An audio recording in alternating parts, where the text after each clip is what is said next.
Welcome to Commander Central, episode 51. Today, we're going to be talking about the C18 Bant and Esper decks. Much like the Jund deck, they don't have a lands matter theme either. They do have an enchantment and a top of the library matters theme, though, so we'll talk about that and some games we played, some news, and whatever else strikes our fancy. I am Dana. I'm Max. And I'm Chris. C18, it's like Commander Christmas. And we're recording this Friday night after all the official deck lists are out. So I've been basically reading Commander stuff instead of doing my job for the better part of the day. And to be honest, better part of the week, if I'm being serious. I second that, so we're fine. I just waited for the full list to come out today and then scroll through them. You're like, all right. So they were all new to you today for the most part. Well, the 12 cards in each deck, that's new, yeah. I was pretty happy with the new cards. I can't remember who I was talking to before this, but this is probably the best list of brand new cards I've seen. In the past, there's a lot of ones where you just don't care about, and almost all of these feel like they're interesting and relevant new cards. Some of them, yeah. For the most part. Yep. Yeah, I agree. I think they're great. But we'll get into that a little bit more down the road. So before then, any games we played this week that are worth talking about? We played with a listener this week. We did, who's not from town, who's from Phoenix, Arizona, which is not near Eau Claire, Wisconsin. He didn't come here just to see us. Shh, you're not supposed to say that part.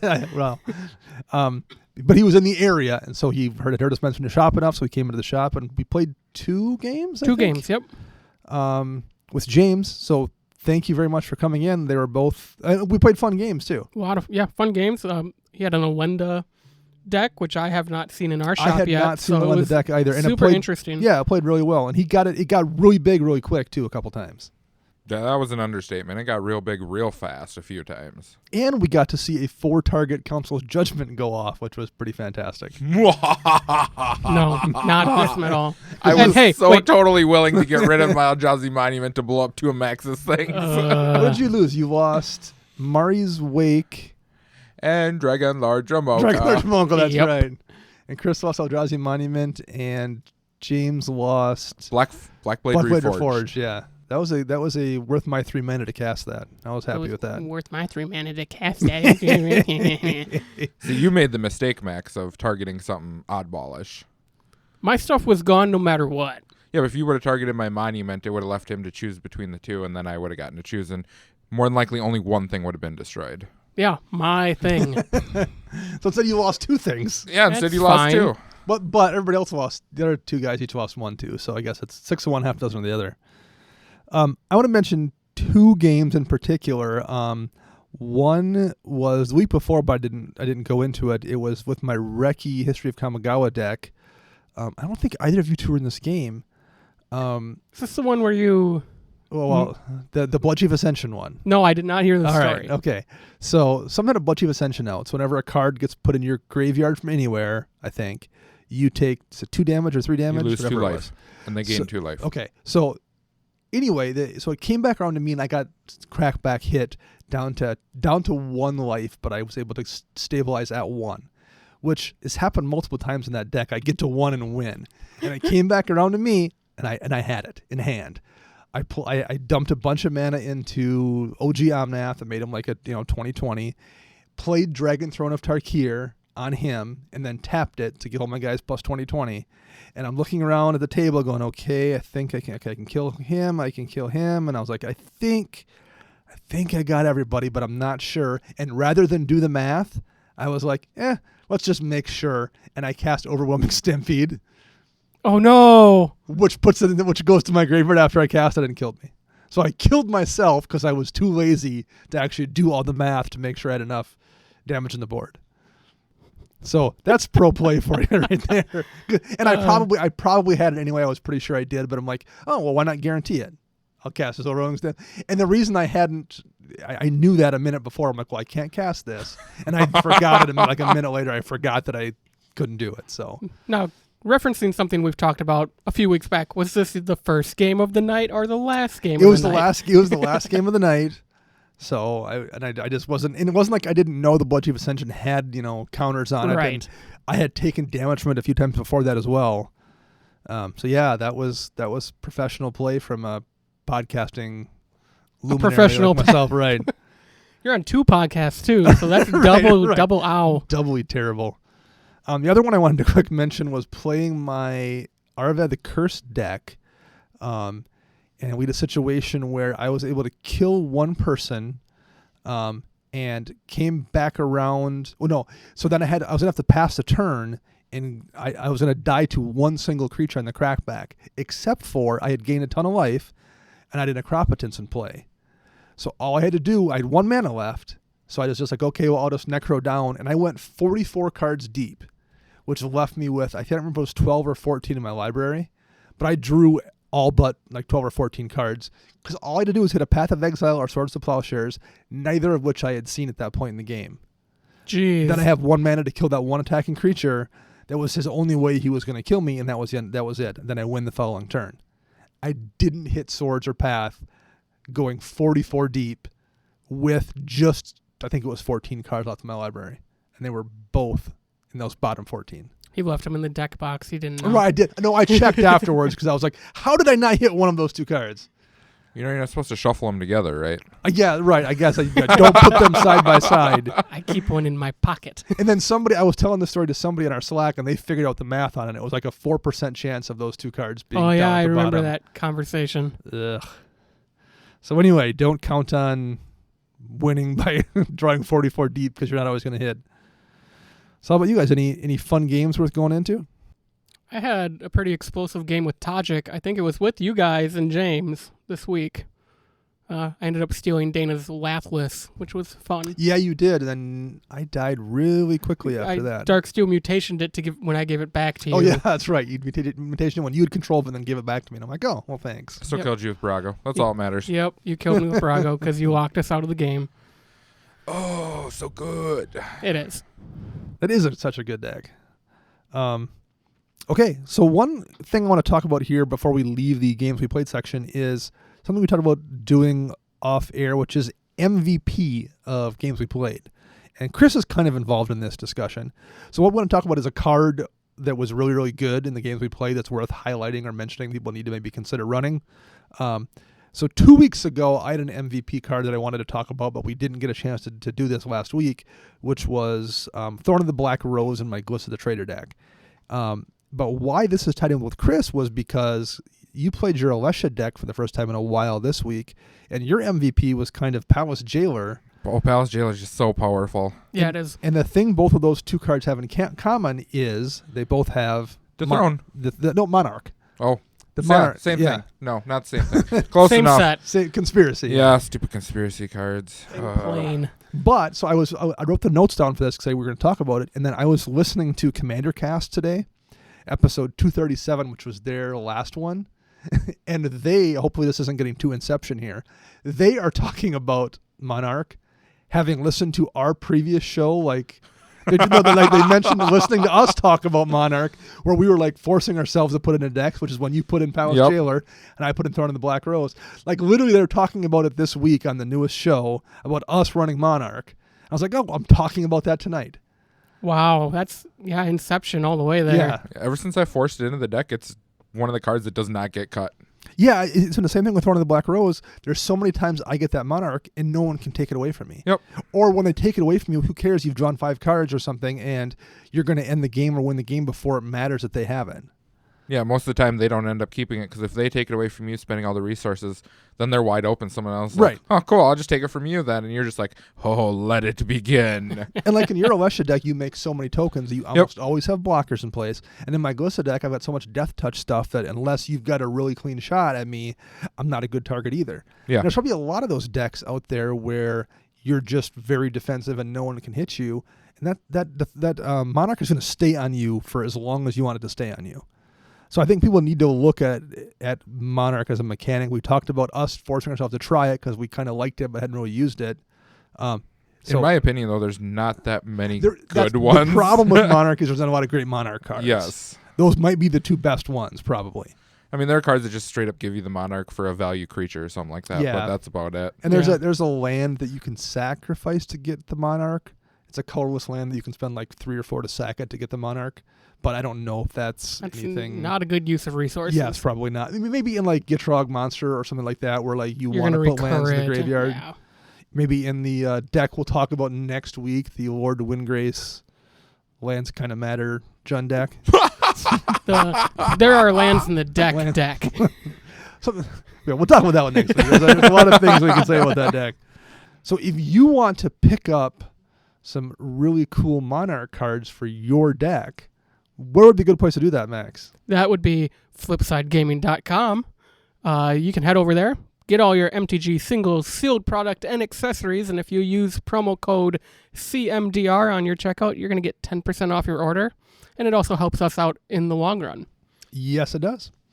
We also have some contests coming to a close.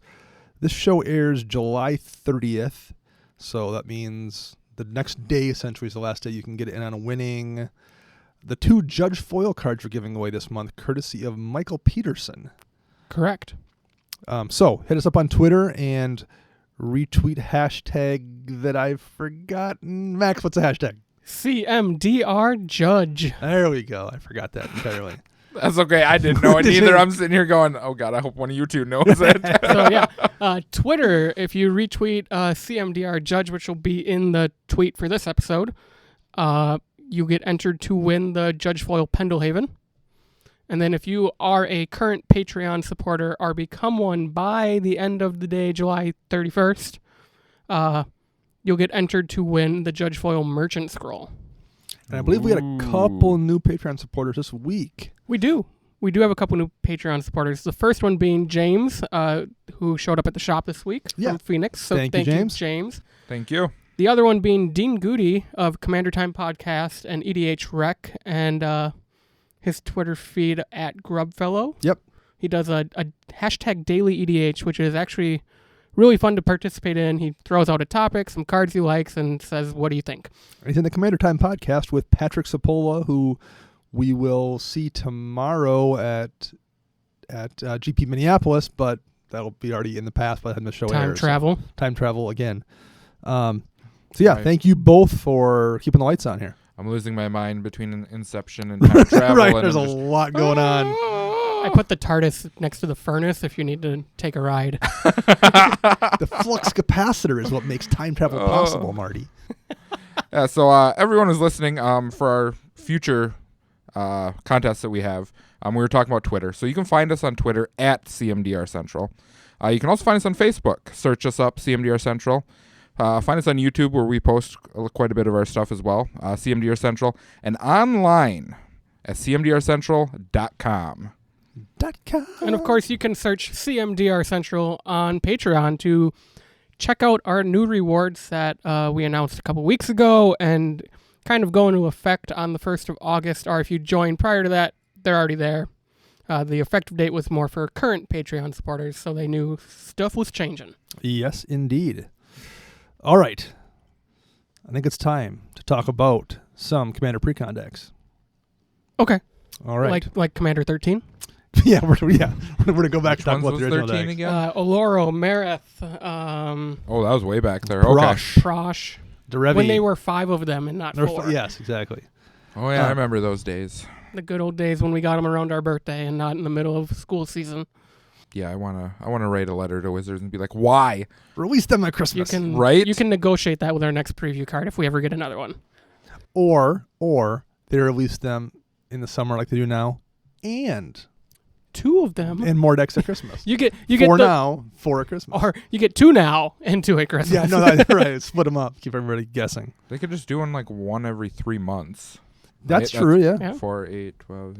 Wait, 3, 6, Every 3 9, months. 12. There, Every 3 yeah, months, yeah. I was there. My math is off. Wow. It's I Friday. think I'm brain dead today.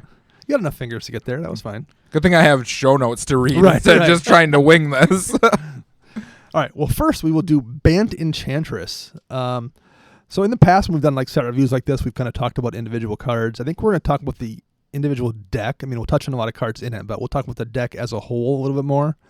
Particularly because these decks are all pretty well designed at this point. Like they've gotten much better at making these decks. Oh, that's very apparent just looking at the spoilers we got all week before even the full deck lists Yeah. were out. And this Bant Enchantress deck especially is really, really cohesive and really, really tight. I mean, you could swap any one of the commanders. Like you could take it out of the box and put any one of the commanders at the top of the deck, and it's going to play really, really similarly. And that's not just like when you improve it, it's probably going to play the same way too. Like it's not just out of the box. You know, technically last year you could take that vampire deck and run it with Lycia at the top of it, or the other bad vampire whose name I've just forgotten. Mathis. Mathis, there we go. And you could do it out of the box, but like once you make 10 or 15 changes to that deck, it's a lot different than it was. In these, no matter what changes you make, all three of these commanders are probably going to work really, really well with that deck. So let's first go over the three commanders, just so we know what we're talking about here.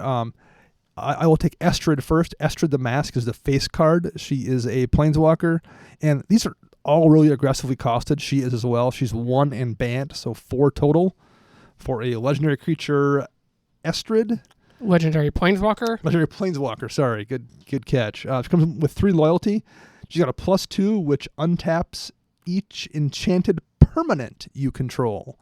Not just creature, enchanted permanent. Lands, artifacts. That's fun. So I think especially like lands where you're slapping something like a Wild Growth or Utopia Sprawl. Utopia Sprawl or Overgrowth or whatever onto your lands, you can basically +2 her to untap lands and get probably 4-6 mana sometimes. And then it maybe also incentivizes you to throw an enchantment on that Sarah's Sanctum if you have one for your deck. So there's like that is a really strong +2. Yeah, it is. And it's a +2, not a +1. She's got a -1. Create a white aura enchantment token named Mask attached to another target permanent. This token has enchant permanent and a token armor. So essentially you're making an aura with totem armor to keep something safe. So when it's destroyed, the totem armor goes away instead. That's her -1. And her -7, put the top 7 cards of your library into your graveyard and then return all non-aura enchantment cards from your graveyard to the battlefield. Then do the same for auras. So basically it's a replenish. That's awesome. As her -7. But you got to follow the order of what. Got to follow the sequence. But like every one of those is really, really good. Oh, yeah. And she's only 4 mana. She's not like she's a 7 mana planeswalker or 6 mana walker or something. That's pretty aggressively costed as well. Next we have Kestia the Cultivator. Kestia the Cultivator. So we got 1 colorless and Bant, so 4 CMC. Legendary enchantment creature. Enchantment creature. Sounds like a Theros callback. It totally does, doesn't it? It does indeed. So we have Bestow for 3 colorless and Bant. For those of you who don't know what Bestow is, pretty much you cast this card for its Bestow cost and it becomes an aura attached to a creature. So when it casts for its Bestow cost, the enchanted creature gets +4/+4. Now, the other ability on Kestia says whenever an enchanted creature or an enchantment creature attacks, draw a card. And she's a 4/4. So I'm in love with this card. It's a great card. Theros block constructed EDH. It has Theros art too. She's clearly from Theros. Yep. Yeah, it's a great card. I mean, all these like enchantment creatures that were in the Theros block that are like garbage Bad. in my opinion. They just became They a get deck. way, way better. Yes. So I'm totally psyched about this card. Yeah, for sure. And she fuels herself a little bit too. Like you can, part of the problem with Enchantress sometimes is you hit that point where you don't have any enchantments in hand, and those are usually your only draw. So you need to be able to play an enchantment to draw some cards. She does it when you attack with her an enchanted creature. She fuels that herself. She also will fuel draw out of the command zone when you cast her because she's an enchantment. Yes. So that's really nice. She keeps you from like running out of gas. And 4 mana again. That's really aggressive. 4 for a mana, 3-color 4/4. Yeah. It's beautiful. So clearly those are both good. The last one must be terrible, right, Max?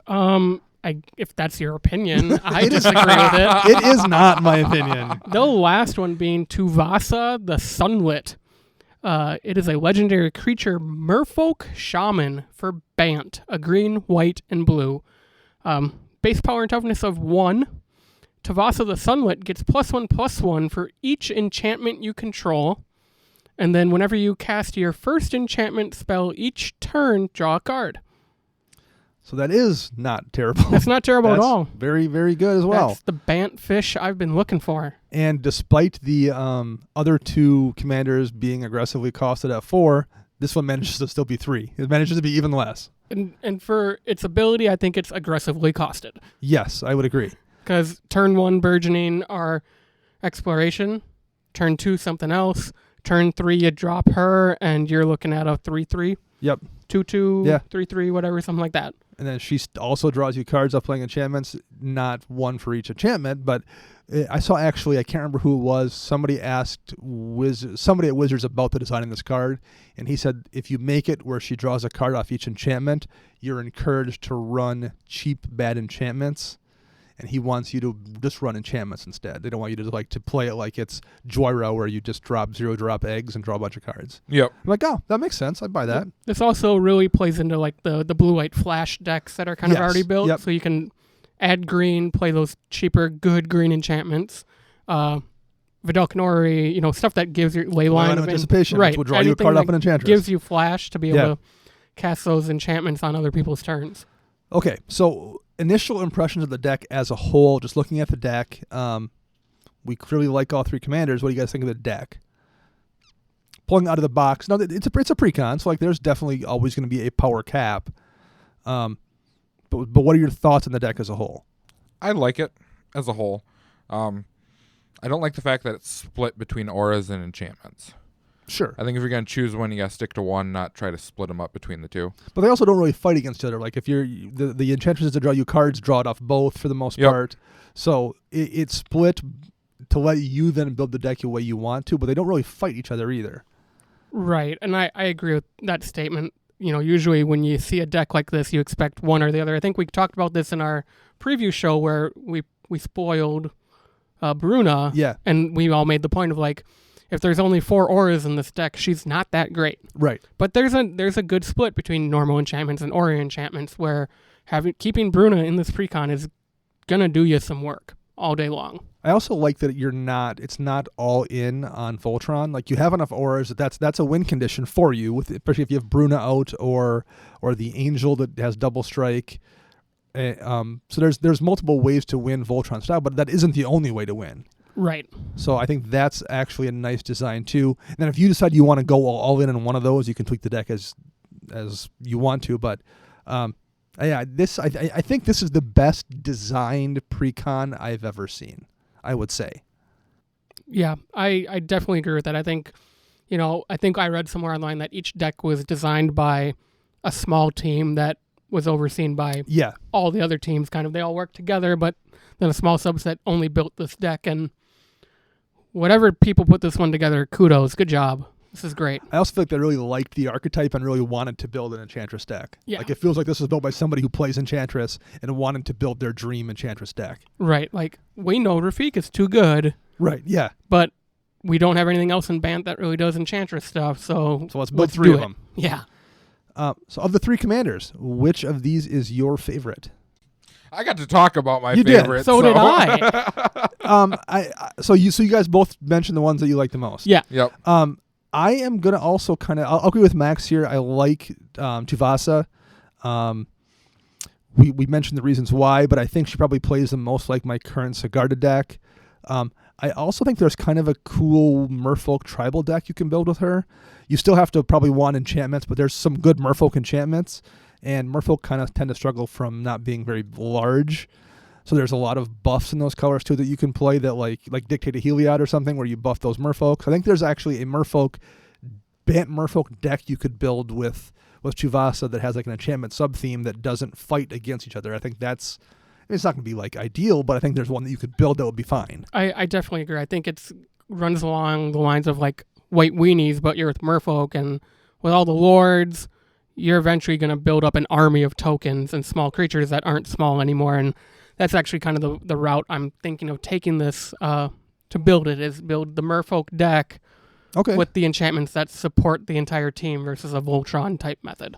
Yeah, because there's a few. There's at least a couple white-blue ones, and there's at least a couple Green-blue ones that were in Ixalan as well. Right. So, and actually, I believe she's from Ixalan. Because she's actually on 2 Ixalan flavor texts.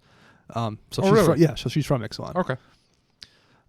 So okay, Max, that was Max's question. Is anyone going to build any one of these commanders? So you think you're actually going to give Tavasa a go? I am. I'm a green, white, and blue white mage, so why not try Bant? That makes sense. How about you? Yeah, I agree. How about you, Chris? Any thought about any?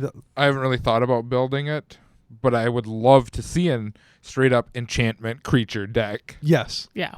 I think I don't know if I'm going to switch my Sigarda deck over or if I'm going to even keep my Sigarda deck now, but if we're going to do the pre-con league, I would imagine again at the store this year, and this is the deck I want to play. I just want to play it. It'll be fun to play. So yeah. I don't know if I will keep it long term, but this is the one I definitely want to try out. All right. So what we talked about the commanders. What cards do you think are missing from this deck, particularly that were affordable for the pre-con, like that they could have included and you wish they would have? Obviously, we're not going to be like, oh, Savannah should have been, because that's, it can't be there. And like Mana Reflection's a $30 card. They're not going to include that. So what reasonable inclusions do you think they missed out on here? I know what I wanted to see in here. What? Verdurian Enchantress. Well, Verdurn and Mesa were both not in there. I would guess that's probably because they're 50-cent cards, and they're like, yeah, if you want one, you can find one. But you yes. can't find Verdurian Enchantress anywhere. It is. You're right. It is kind of old. I think the last printing was 9th edition. Maybe 10th, but it's not. It hasn't been printed for a while because they replaced it with Mesa. Yeah, when I heard that it was going to be a Bant enchantment based deck, I'm like, oh yes, maybe I can finally get my hands on one. But no, now I'm gonna have to suck it up and just go on Flipside Gaming and go buy one. Good call. And using promo code CMDR, you'll take it from 48 cents down to 42. Right. I think they could have had, well, speaking of Enchantresses, obviously those two we mentioned, and Satyr Enchanter that was just in the core set, that wasn't going to be in there because it's so new. But Argolian Enchantress is only like $5 or $6. I think that could have been in the deck without jacking up the price too awful much. One of mine would be Mirari's Wake. I feel like it's an enchantment. This is an enchantment deck. I get you don't really need all that mana because a lot of these spells sit in that 3 to 4 range. But maybe you do because you start playing an enchantment and then draw 2 cards, and then play an enchantment and draw 2 more cards. Maybe you want. Maybe right. The extra mana is great. I mean, and it draws you a card like you said, and it buffs up a lot of these slightly weaker enchantresses as well. No, I think that would have had a nice home here, and we just had it reprinted last year, so clearly they're not afraid to put it into decks. Right. I would have liked to see another type of counter spell besides Bant Charm. Yeah, because Bant Charm isn't a great counter spell, although it's a good removal spell. Right, it is a removal spell, but I mean, because it only it counters instant spells. Like right, yeah. Putting Arcane Denial or any cheap 2 to 3 mana counter spell would be fine in this deck, I think. Well, my thought there was instead of a counter spell, it probably should have had some kind of protection maybe, which kind of functions the same way whether you're countering that Wrath of God or you're getting around it with Heroic Intervention. They should have had some way to save your stuff, Heroic Intervention, Teferi's Protection, something like that to save your guys. Teferi's Protection probably would have been the best because you are so vulnerable to someone casting a Back to Nature or Tranquility or something. Teferi's Protection to save your stuff at instant speed would have been really, really nice. But Heroic Intervention does it too. It makes your stuff indestructible, so that would have been also useful. And I'm going to say this about all the decks. No Rift this year in any of the decks. Rift anywhere. Yeah. So that's going up again. Yeah. Thank you, Wizards. It's going to get banned. The one other one I thought about was Ancestral Mask. It's a green aura. The creature gets +2/+2 for each enchantment in play.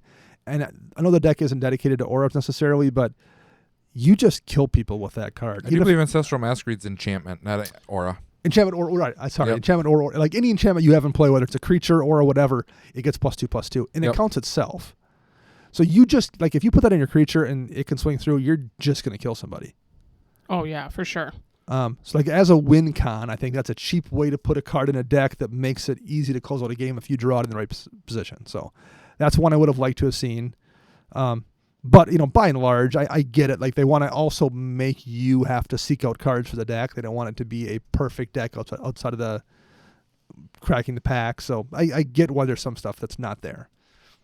Okay, so let's talk about new cards. what is your favorite new card, not counting the commanders, in this deck? Because there's quite a few new ones here. I'm a fan of Heavenly Blade Master. I referenced that a little bit before. You did. So this is a 6-drop, 5 and a white angel with 3 power and 6 toughness with flying and double strike. And she reads, when Heavenly Blade Master enters the battlefield, you may attach any number of aura and equipment you control to it. Other creatures you control get +1/+1 for each aura and equipment attached to Heavenly Blade Master. So there's enough stuff in enchantment decks that make tokens, but there's going to be plenty of times when you drop this in a game and wind up throwing 5 or 6 auras on her, and then you can just kill somebody. Right.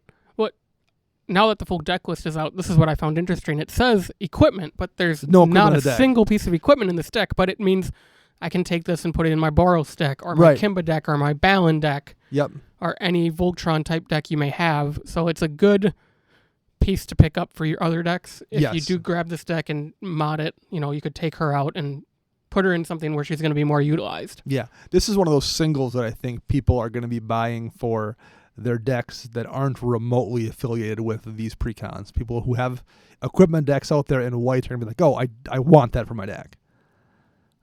Yeah, that's a cool card. How about you, Chris? Anything jumps out at you? The biggest one, called Myth Unbound. Myth Unbound. So 3-mana enchantment. Your commander, so it's green enchantment. Yep. We'll start with green enchantment. Okay. Your commander costs 1 colorless less to cast for each time it's been cast from the command zone this game. So that's cutting your command tax down. By 1, and that scales. Yes. So you save 1 mana for 1 recast, 2, Yep. 3. That the amount you save goes up. Now, whenever your commander is put in the command zone from anywhere, you draw a card. So whatever goes back to the zone, then not You only get to save draw a mana, but card. you draw a card too. Yes.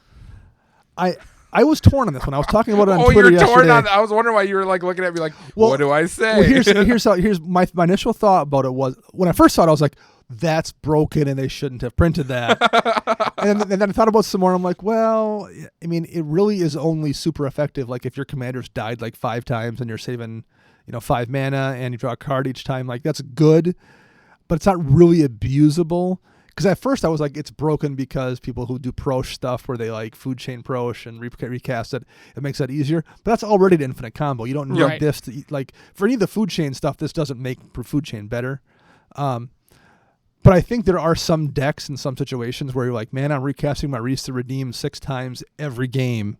Right.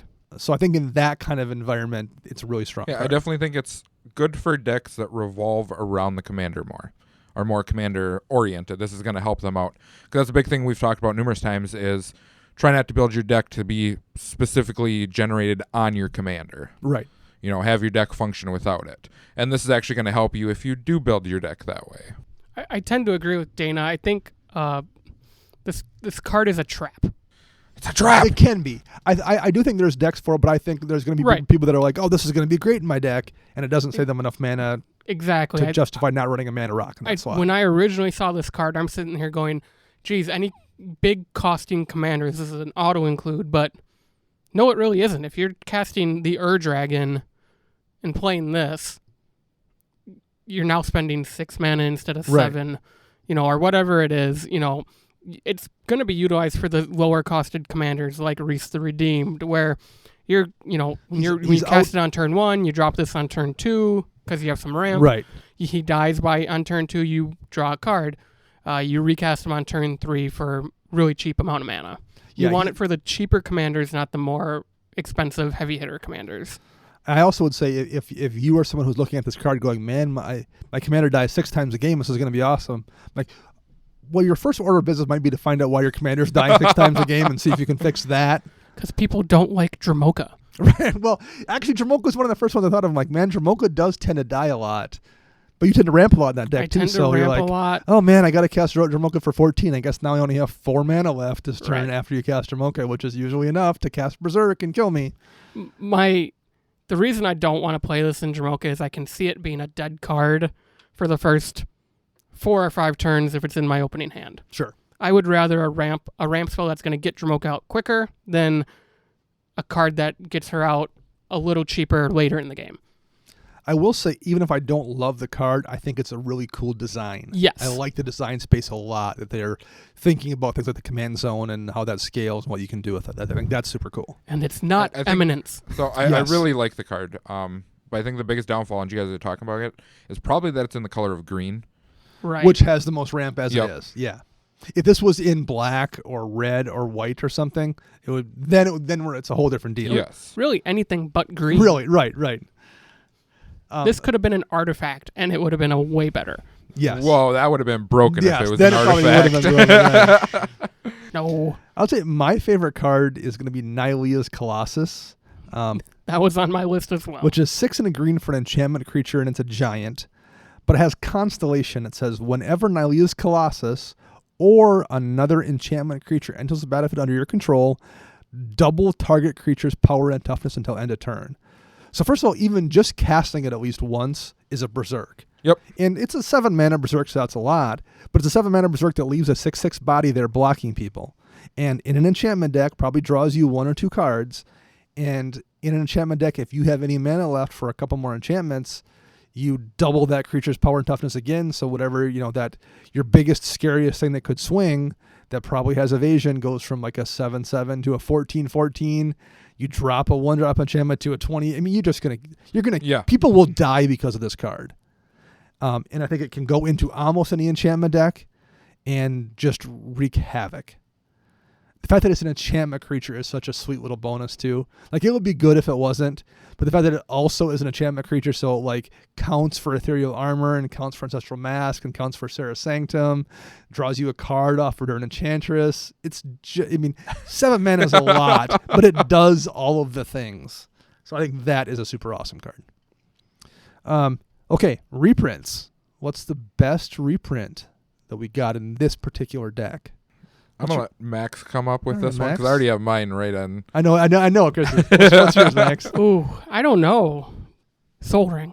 So, Because you can never have enough. That's So true. I'm on the MTG Goldfish site looking at the full list and all that. It's just much easier to do this than type Right. it out and that. And literally they're saying Soul Ring is like a $3.50 card.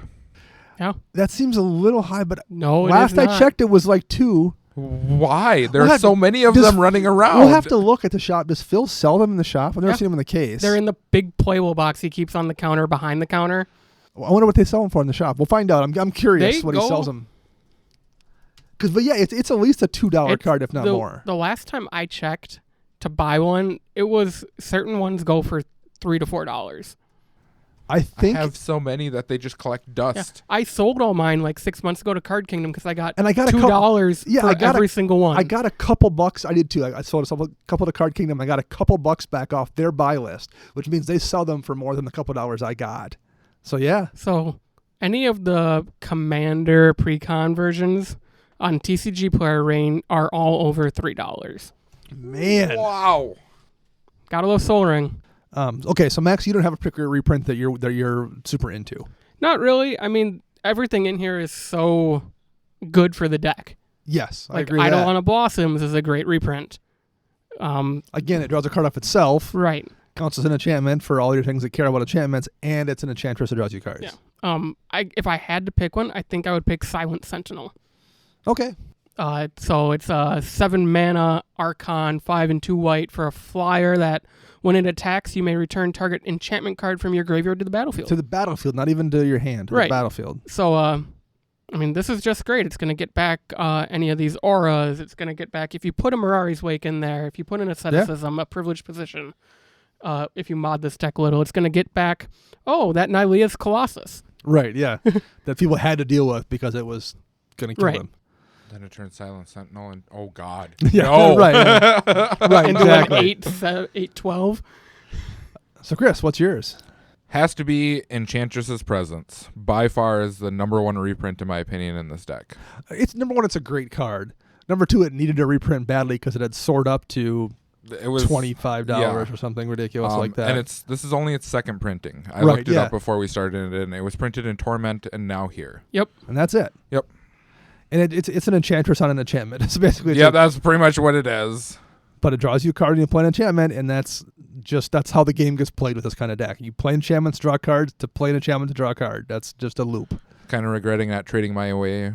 What was that, like 3 months ago or something like that? I had a kid who was looking for enchantment pieces for a deck. I know who Like, that do you have an was. Enchantress's Presence? I'm like, I do, but I really don't want to trade it. Is that just the one? Is that just the one in your Euro deck? Yeah. Well, it's still in the deck. It's not like it was just sitting I'm like, there. okay, it's a pretty expensive card. It's no, I'll hold on to it. Now this, I'm like, That same person, I have 2. Oh, do you? And that same person wanted one of mine. I'm like, I just don't see anything you have in your binder that interests me, unfortunately. I'm really sorry. What about you, Dana? My favorite reprint here is Bruna Light of Alabaster because it was our preview card. That's up. kind of a BS answer, but I'm kind of serious too. Right, exactly. Can you really brown nose yourself? Right, exactly. And I've always liked Bruna. I tried the deck at one point in time, and I didn't like the deck, but I like the card. I like the art. I think the art looks super cool in the card. It looks even better in this new frame. I think it looks fantastic. Oh, yeah. And I think in this deck where you have a bunch of other threats, being able to drop Bruna in swing when people aren't prepared for it, like they are to the command zone, is going to be much more effective, just generally speaking, than it is I'm having curious her. how many people are even going to be expecting her to come out. Right. You're going to forget that she's even a deck, and someone Yep. plays her, and you're like, I can't deal with that next turn. Whereas when you see her in the command zone, you're almost always ready for it to come out and happen. So Yeah. I think that's I'm kind of kissing a little bit of butt when I say here's my favorite, but I like the card a lot, and I'm glad it's in there. So I'm also partially serious. Last thing, what $1 card or less? So like, what super cheap budget card would you add to the deck right out of the box? You make one change. What would your card be, Max? Ethereal Armor. So it's a 1-drop. It's a 1-drop that gives enchanted creature +1/+1 for each enchantment you control, and has first strike. Which is a staple from Modern Boggles, but it's Yep. also just a great card. And dirt cheap to cast, and dirt cheap to put in your deck. It's 33 cents according Yeah. to Scryfall. How about you, Chris? What's your budget addition to this deck? First thing you get it first night, and we let you put one sub-dollar card into it. What do you pick? This is one of those that, for $1 card, there's like 50 of them I'd want to put in here. Okay. So I'm just going to say there's really nothing I would rather put in aside from land base. Sure. I can think of the lands, yeah. 100 different lands a whole to put in different deal. here. Canopy Vista's under $1. Yeah.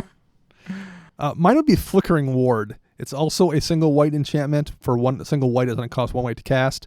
When it comes into play, you pick a color, and an enchanted creature gets protection from that color.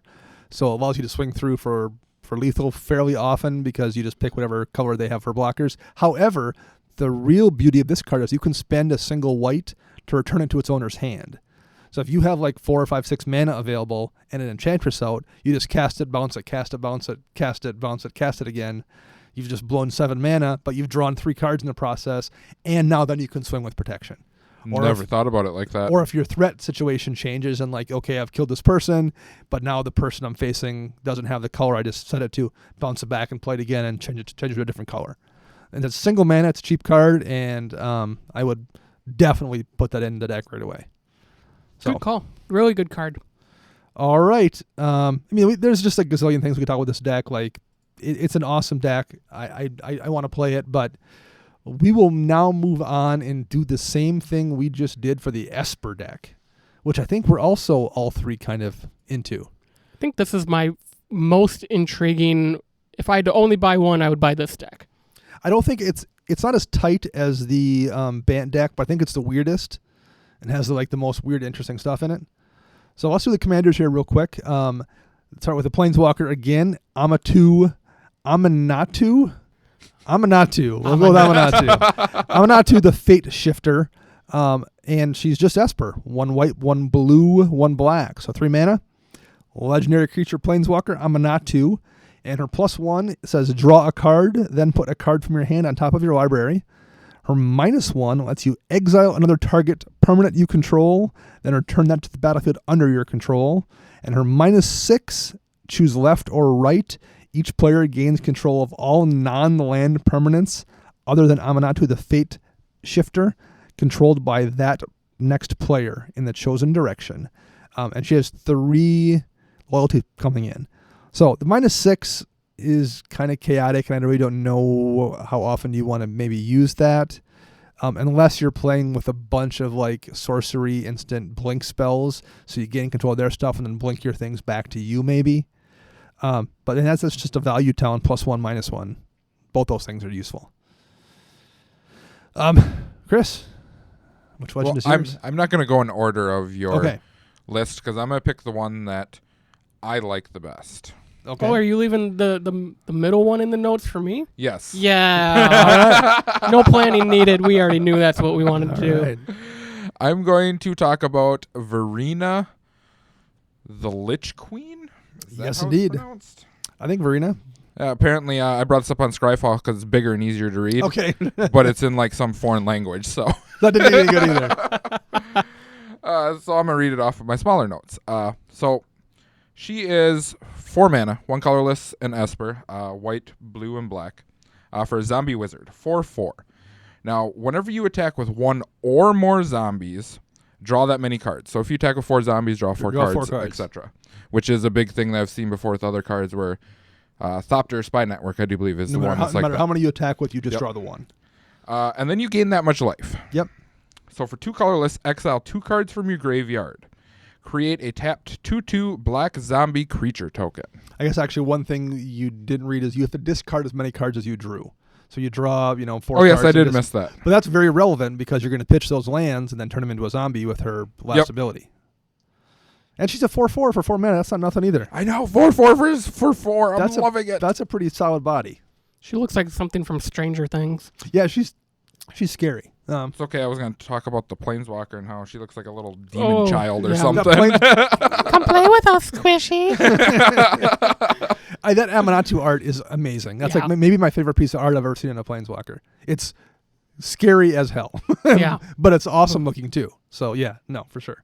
Max, what's the last one? Yannette, Cryptic Sovereign. 2 generic mana and Esper. 5 total there. Legendary creature Sphinx with a base power of 3, toughness of 5. It has flying, vigilance, and menace. Yay. Whenever Yannette Cryptic Sovereign attacks, reveal the top card of your library. If that card's converted mana cost is odd, you may cast it without paying its mana cost. Otherwise, draw a card. And I saw somebody went through and like did this thing. Yes. Yannette's name is an odd number of letters. Everything on this card except for the type line and the abilities is odd. is odd. Like the entire paragraph of rules text is like odd total amount of letters. Yep. The flavor text is odd. Every word in the flavor text is an odd amount of numbers. I think I saw it from Evan Irwin of Magic Mike's I think cast that's where on I Twitter. saw it too. Yeah. So thank you, Evan, for pointing that out.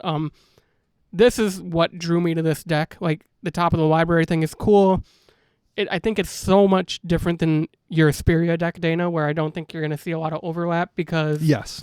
the amount of Sphinxes you need to run and still play with this odd number ability that she has, you lose all the good Sphinxes. Yeah, I kind of roughed it out right after she was spoiled to see if I wanted to consider switching over. I think she really wants you to lean so hard into that top of your library ability that it doesn't make sense to make her into a Sphinx Tribal Commander. Not that Asperia really lends itself to that either necessarily, but like for me just looking at it, I was like, I just don't think it gives me enough new things to do, but I like the card a lot. It's just not going to be something I'm going to convert over to. Okay, so initial impressions of this deck. What do you guys think? I think it's, like we said, it's super interesting, and the way they built it, it's not as cohesive as the enchantment deck, Sure.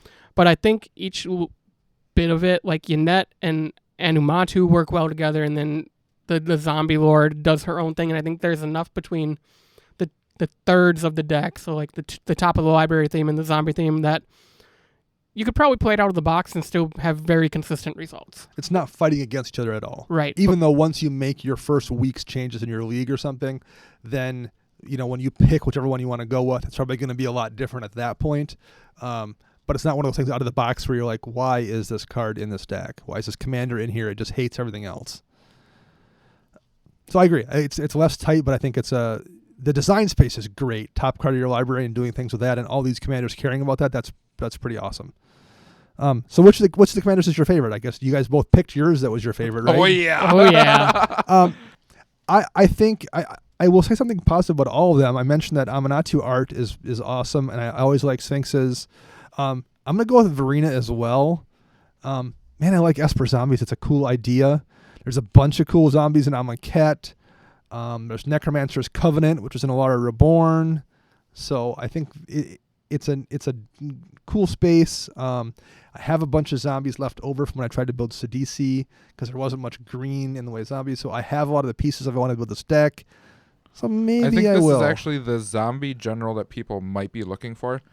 Like Yeah. Scarab God seemed to be the one, It was and so close. yep, and he was close. But this one, just the ability to not only gain life but also draw cards upon attack, plus create zombies at the same time. Yep. What I find really interesting is the inclusion of white for the zombie commander. You get all those white zombies from Amonkhet, but not only that, you get the white cards from Amonkhet that embalm or eternalize and become zombies from Yep. the graveyard. So you draw that Adorned Pouncer off of her ability, you ditch it and pay the embalm cost, or does that have eternalize? It's one or the other. Yeah. It's essentially the I think same it's thing. eternalized because it becomes a 4/4. Yeah, they come back as zombies essentially, and that's what you're looking to do. And then the cards you don't need in your graveyard, you just turn into tokens. It's a good home for Temet, Vizier of Yeah. Nakatum. And white gives you that ability to fix the things that black can't deal with. Dimmer can't touch artifacts or enchantments for the most part for the counter spells. This gives you one of white's best things is removing artifacts and enchantments. So like white patches that hole perfectly that maybe your Scarab God deck couldn't deal with. Right. It doesn't have like that Scarab God deck. One thing about it that I've lost so many times to somebody who just does like an Army of the Damned past a turn, and I'm like, well, if I don't draw board wipe, I'm just taking 26 damage on my turn or whatever it is. So like that's something that the Scarab God does really, really well. It has that non-combat damage thing that this won't have. True. But You could put Scarab God in this deck. But you got to get the deck, right, for sure. Yeah, absolutely. Yeah, I'm a fan of Verena. So I mentioned I might build that. Max, are you going to try a net deck? I actually think I am, with the end goal, knowing that eventually I'll want to put the original duels in this deck, and I'm already trying to budget Underground Sea. appropriately because I just did the math. It's like $1,200 for all three of them. Yeah, it's Yikes. rough. So are you going to build like kind of like a Jaleva deck where you're going to run like some busted spells you want to get on top of your library and then cast them? You know, I like creature spells, so I think I'm just going to go with odd CMC and lean more into the creature department than McCheaty spells Sure. and whatnot. You could go like real flavor and play that Eldrazi that says that you can't do even spells. Can't or do something even, like yeah. That'll be in the deck because it draws odd to cast. Yeah. Nice. And it gives me a reason to run top. Yeah. So And Scroll Rack, and there's a lot of cool manipulation stuff that wasn't in the deck that you can run. Well, okay, so we just mentioned Top and Scroll Rack. What cards were missing here that you wanted to see in the deck? My biggest one has to be, and I know it's an expensive card, was Sensei's Divining Top. It's expensive, but it's not like it once was. It was a $30 card once upon a time, and what is it? 25. So is it just back up to 25? I will double check right now. But I mean, It was down to 15 for a while. Right after the From- ban. Yep. from when it was, the name was spoiled and it was supposed to be Top of Deck Matters or whatever. Yeah. That would have been a card that immediately popped in my mind. Okay, that's going to be in the deck. So they usually reprint one big card throughout the Sure, set, or they right. create one that's going to be a really big card, and it's just not there. It does have a what's the this kind of bad divining top, the scrying orb, Crystal Ball. crystal ball. There we go.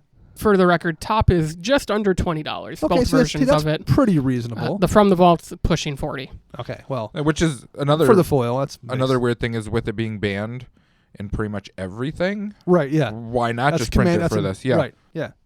No, I You agree. have the new art from Eternal Masters. Yeah, I mean, it makes sense. But, Yeah. oh well, we're not in charge. How about you, Max? What do you think's missing that you'd like to see in this deck? You know, top, but my biggest one is Anguish Unmaking. I know it doesn't really play into the top of the library thing, but they put in Utter End. It's such a good removal spell. Why not just put in Anguish Unmaking as well? Yeah, run them both. Run them both. Because you're going to want both in the deck, I would Right. think. Yeah. I mean, And I'm going to put it in. If I had to guess, I would say it's the loss of life clause on it. Maybe, yeah. Because you don't really ever see that unless the deck's built around you losing life to do something, like broken or something. Sure. Well, I would imagine it's the same thing. Like the reason Swords of the Plowshares is not in this deck because like everyone has access to it, and they would have put it in if they wanted themselves. So I would guess that's also part of it. Yeah, I have one too many swords. Yeah, I don't have decks to put them all in. I think mine. There's a new ninja commander in here. That's not 3 colors, it's only 2 colors, but it's new and it's a legend and it deals with ninjas, which people have been clamoring for forever. And there's a couple of ninja reprints. I would have liked to have seen a regular one new ninja. That would have been cool. So because number one, there's just not a lot of ninjas. Period. Although wasn't there something just recently? I thought we had discussed this. I remember maybe it was even one of our previous shows about how people want to go back to Kamigawa. Yes, like the number 1 rated set that they want to go back to. So maybe that's something coming in the future. Or there's ninjas coming in some. Yeah, who knows? I could see that. There's also it is dimmer, so like you have access to Arcane Adaptation and Conspiracy. I think there's even 2 more that let you choose your creature type. So you can just run evasive things and have them be ninjas for all intents and purposes. So, but I just think ninja people would have liked to see maybe one more ninja. Mm-hmm. And because so many of the creatures in this deck have some kind of evasion or combat tricks, I could have used a Coastal Piracy or even a Bident of Thassa to draw you a card in addition to sneaking those small creatures through for damage. That's also going to be an addition I would think most people are going to toss in pretty quickly. Or Thassa herself with that scry trigger. Yeah, that's top of deck manipulation. No, that's a good point, yeah. It's a $10 to $12 card. There's your big reprint for the deck. Yeah. It'd be cool to see. Yeah, I actually had considered Heliod for one of the reprints for the Bant deck as well, because it's an enchantment creature. It makes enchantment creatures. Yeah. So that would have been nice for that deck. But yeah, no, Thassa's a good one here as well. All right. So how about new cards in the deck? What are your favorite new cards here? Chris is laughing. I have 2 of them. So why don't we let you start this time, Dana? All right. Well, we mentioned the Ninja Legend, which is Yuriko the Tiger Shadow. I have no intention of building that deck, but I was just like thrilled to see them print a Ninja Legend for people that wanted a good one finally. Now, I was scouring the internet today to see if that commander tax applies to her ninjutsu or not. Nope. And I could not get a very, a good answer on it. So I'm not positive. I don't believe it does, and I don't think it applies to the bestow cost of the other one? The other one either from Bant. So for the ninja, I think Henry in our Slack channel said no because it's an ability. Yep. Okay, yep. The bestow is an alternative casting cost. All right. So I would think it would be it would apply there. That would make sense. So yeah, I like that one. Magus of the Balance. Number 1, again, I like the Magus cycle. I'm glad we get a new Magus every year, even if I don't care about. And now we have a balance. Right, legal. Right. even if I don't care about the Magus, I think it's a fun cycle that they do every year. I'm glad we get that. Balance is a crazy, crazy card, and I feel like this might be a problem. Maybe is it a problem? It could be 5 mana though to activate. It is 5, but whereas like part of the problem with Balance was it was 2 mana and that was it. Yep. And this is 2 mana. And it was a spell. Right, true. It was a spell, so the only way to stop it was counter. You cast Balance, and if someone couldn't counter it, then Yep. odds are terrible things happen for 2 mana. Whereas here, it's going to cost you 2 to cast, and it's a 5 to activate. Yep. So maybe not. Like I say, it's going to be a problem. Maybe it probably will not be. But I just respect them for going for it. You look at the players playing white at any time. You're like, oh, you have 7 mana and Lightning Greaves out. Oh, no, Uh-oh. Right. I also like Knight Incarnate. I'm going to put it in my Glissa deck. Probably has Death Touch, and when it leaves the battlefield, all other creatures get -3/-3. So that's a double deterrent. You definitely don't want to be swinging into that because your creature goes, and you could lose a bunch of other stuff too. I think it's a fun design space. It blinks nicely with any of your blink stuff like Amanatu. Gonti deck or something like that. Gonti deck as well, yeah. So I like that one a lot as well. How about you guys? Chris, go ahead. Okay. We talked about the ninja. I absolutely love the ninja for some reason. I don't know why. It's awesome. But other than that, my other big one was the Geode Golem. Yeah. 5/3 trample for 5 colorless. Whenever he deals combat damage to a player, you may cast your commander from the command zone without paying its mana cost. That's nice. It just seems nice in general. It's got trample. Yeah. I saw somebody talking about their Stonebrow deck where all creatures with trample get +2/+2. It's like, yeah, if Stonebrow isn't out, I get to bring Stonebrow in for free. And if he is, well, then this thing just gets +2/+2 and is a monster anyway. Either way, I win. The first deck that popped in my mind is the ones you randomly see where it's an Eldrazi Titan that's your general. Yeah. And it's Like, like, or the bigger the more your commander costs to cast, the better this card gets. Right. I mean, and it's colorless, so it can go in pretty much any deck as long as it's suited for it. Now I think this doesn't circumvent the command tax, correct? No, you still pay the You tax. still pay your tax, because but you still, cast it. right? Like, who cares Well- about on your Dragon or something if you're got to pay 4 in tax when you're not having to pay 10? Right. Yep. So, Interesting fact, this card is only in 2 of the 4 decks. oh, It is not in all of them. okay. Which one? The Geode Golem. So it's probably not in the Bant Enchantress deck, And I it's guess. not in the Jund Lands deck. Oh, that's where I thought it would have been. Lands. We'll cover that next week. Time travel. How about you, Max? Mine is Sour of Discord. It is a demon for 4 generic mana and 2 black. It has flying. It's a 6/6.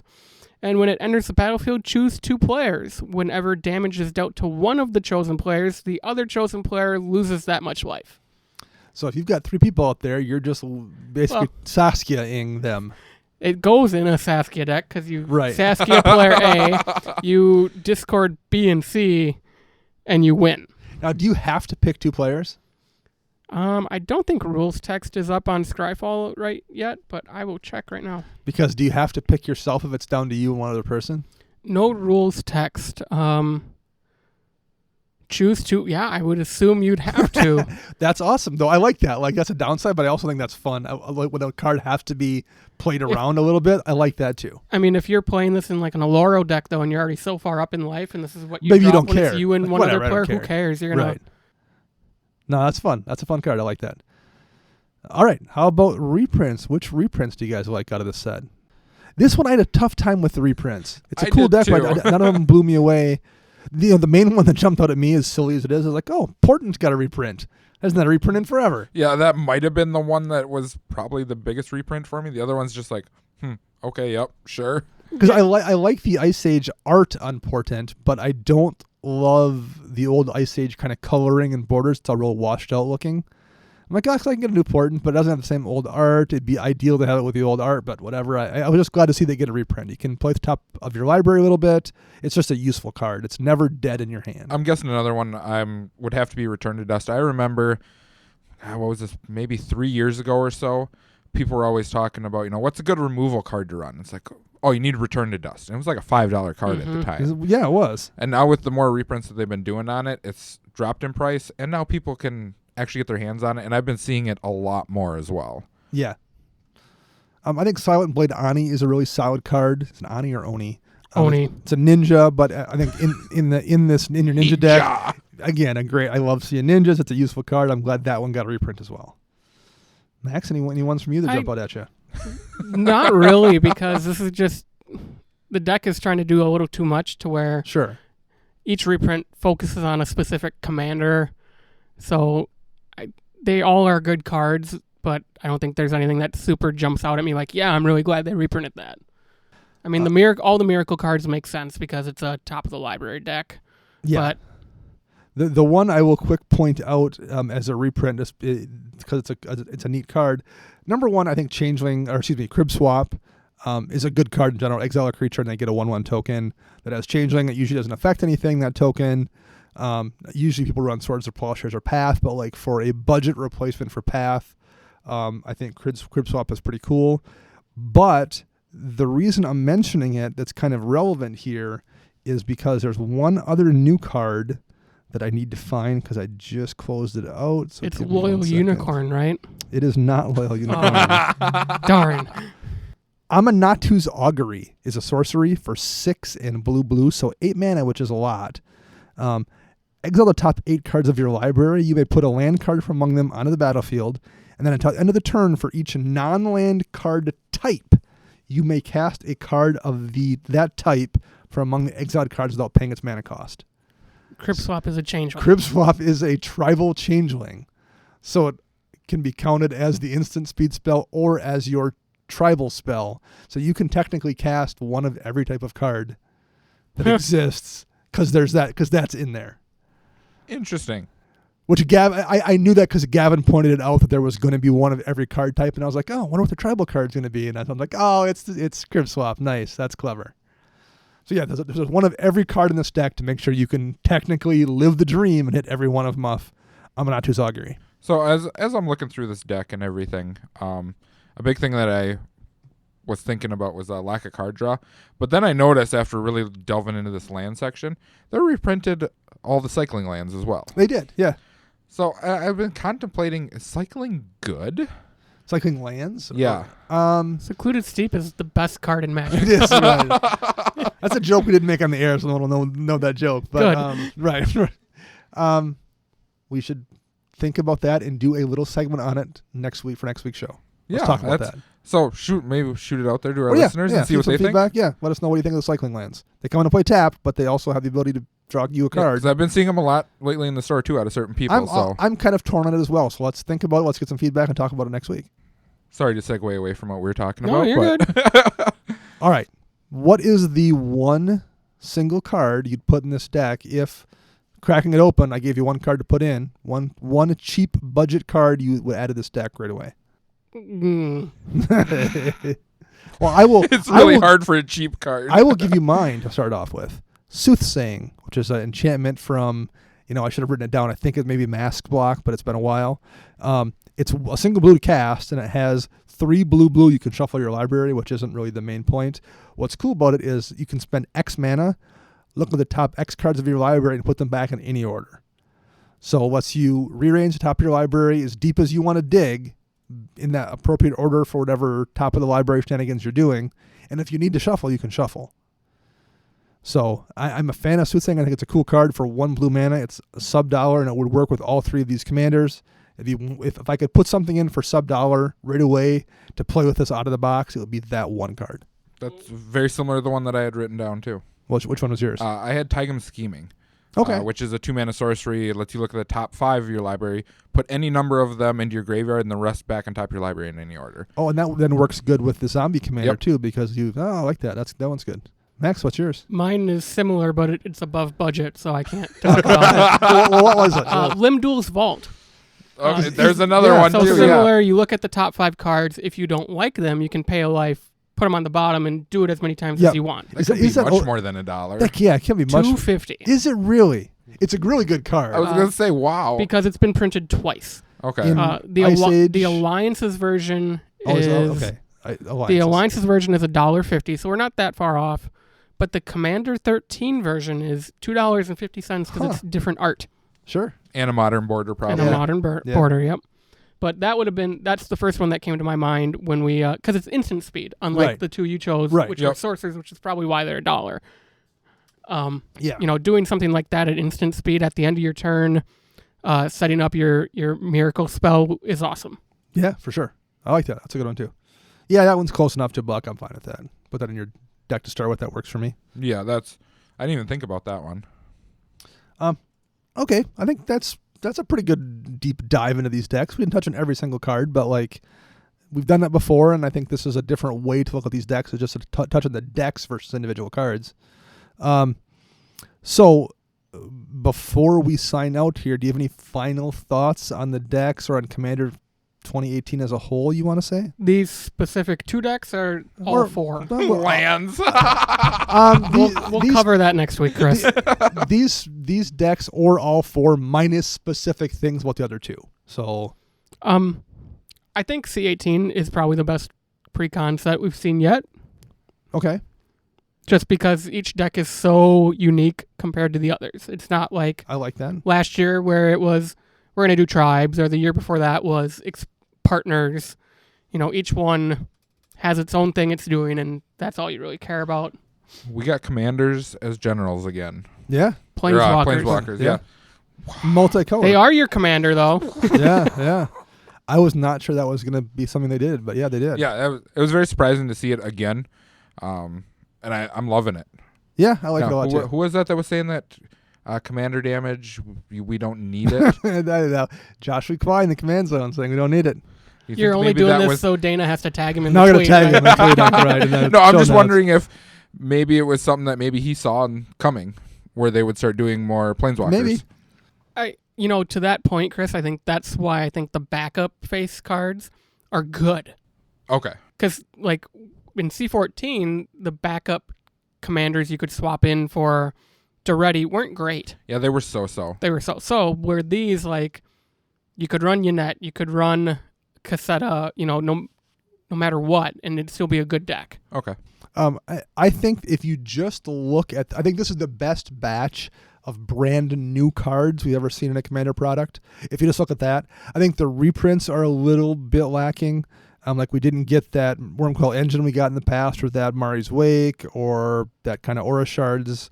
So I think we're missing, aside from Enchantress's Presence, we're missing a real powerhouse reprint, and not even a lot of like good ones in the $5 or $8 range, maybe. Which isn't maybe a huge deal, because I think the new cards are all really cool and interesting. One thing I wish they would go back to that they kind of have stopped doing a few years ago was, for a while there, we were getting the Portal 3 Kingdom reprints in these sets. We had Conming Sleeping Dragon one year. We had Huato Honored Physician. We had Lujan Scholar General. So there for a while, they were just like randomly throwing Portal reprints into these sets, and they stopped doing that. I wish they'd go back to doing that, because a lot of those cards are really expensive and unavailable, and they're only expensive because nobody has access to them or has them.